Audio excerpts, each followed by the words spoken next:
Namanya sih keren ya, sangat rohani. Tapi yang terjadi kalau kita tadi baca, ia melakukan apa yang jahat di mata Tuhan.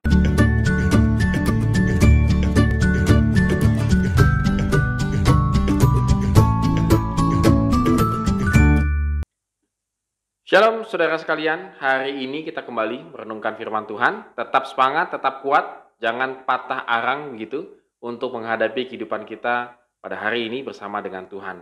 Dan hari ini kita akan membaca dari 2 Raja-Raja pasal 15 ayat 23 sampai dengan yang ke-26.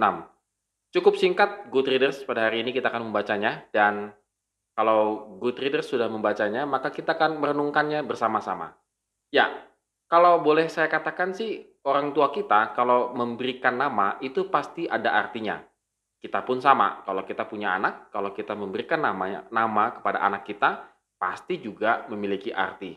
Harapannya adalah kalau namanya bagus, ya harapannya namanya anaknya pasti bagus begitu ya. Dan saya rasa ya mungkin ada sih satu 2 orang tua yang memberikan nama anaknya itu unik-unik gitu ya.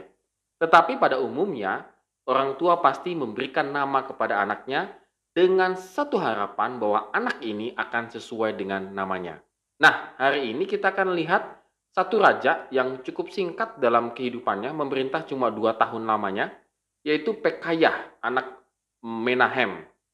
Agak berbeda dengan bapaknya yang memerintah cukup lama, begitu lebih daripada 2 tahun, daripada 10 tahun. Itu dia cuma Pekayah ini cuma 2 tahun lamanya. Dan uniknya begini, nama daripada Pekaya ini adalah Yahweh membuka matanya. Jadi unik ya, namanya cukup bagus begitu, Yahweh membuka matanya. Apakah arti dari nama anak ini? Pastinya sungguh luar biasa. Kita tahu Yahweh adalah Tuhan yang membuka matanya. Tentunya harapannya bahwa si Pekaya ini akan melakukan apa yang dibukakan oleh Yahweh. Artinya Tuhan itu menginginkan satu yang namanya perubahan terjadi di bangsa Israel pada waktu itu. Tetapi yang terjadi adalah namanya sih keren ya, sangat rohani boleh dibilang gitu ya, Yahweh Pekaya, Yahweh membuka matanya, arti daripada Pekaya. Tapi yang terjadi kalau kita tadi baca, ia melakukan apa yang jahat di mata Tuhan. Jadi tetap dia melakukan dosa-dosa turun temurun tersebut. Nah, apa uniknya daripada Pekaya ini? Yaitu adalah dia dibunuh dalam tahun kedua pemerintahannya. Hal ini berkesan bahwa walaupun Pekaya meneruskan kebijaksanaan bapaknya yang telah tunduk kepada Asyur begitu ya, namun tetap saja ada satu pemberontakan yang terjadi oleh Pekah bin Remalia. Nah, siapakah si Pekah bin Remalia ini? Adalah kepala pasukan pengawal raja. Wah, ini kan seharusnya kan pasukan pengawal raja itu kan harusnya melindungi raja. Ini enggak, justru malah membunuh raja tersebut. Kenapa? Karena si Pekah bin Remalia bersekutu dengan rejimnya Raja Damsyik.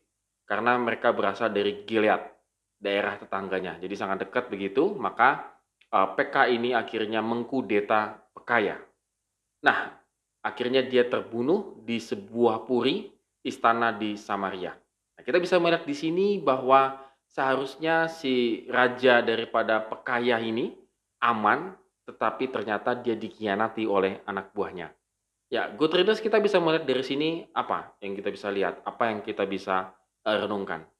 Saya rasa kita bisa merenungkan bahwa ada satu harapan dalam kehidupan kita ketika kita ini sebenarnya harus ikut pimpinan Tuhan. Tetapi ternyata tidak demikian dengan Pekaya. Namanya sih keren, tetapi hidupnya tidak menunjukkan arti daripada namanya.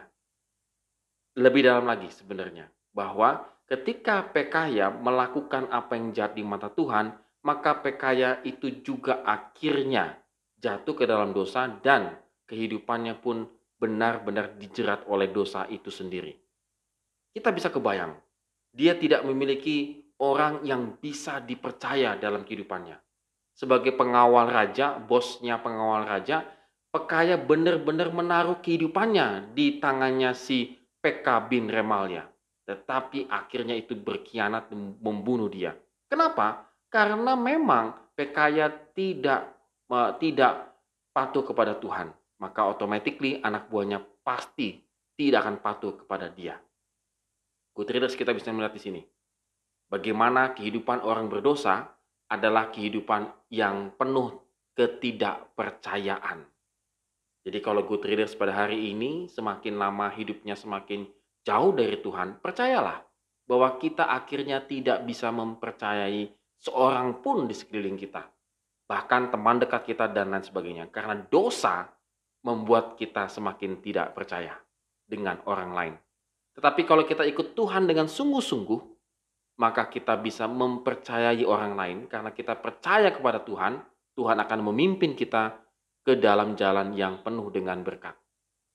Jadi walaupun di sekeliling kita adalah orang jahat, tetapi kita percaya kepada Tuhan, maka Tuhan pasti akan terus-menerus melindungi kita. Karena kita percaya kepada Dia. Oleh karena itu, Good Readers, pada hari ini, kalau kita masih kurang percaya kepada Tuhan, mari kita berdoa dengan sungguh-sungguh supaya kita percaya kepada Tuhan. Dengan kita percaya kepada Tuhan, pasti Tuhan akan kirimkan kepada siapa kita harus percaya. Orang-orang di sekeliling kita. Tuhan pasti akan tunjukkan. Amin. Terima kasih untuk menonton video ini pada hari ini. Have a nice day and God bless us.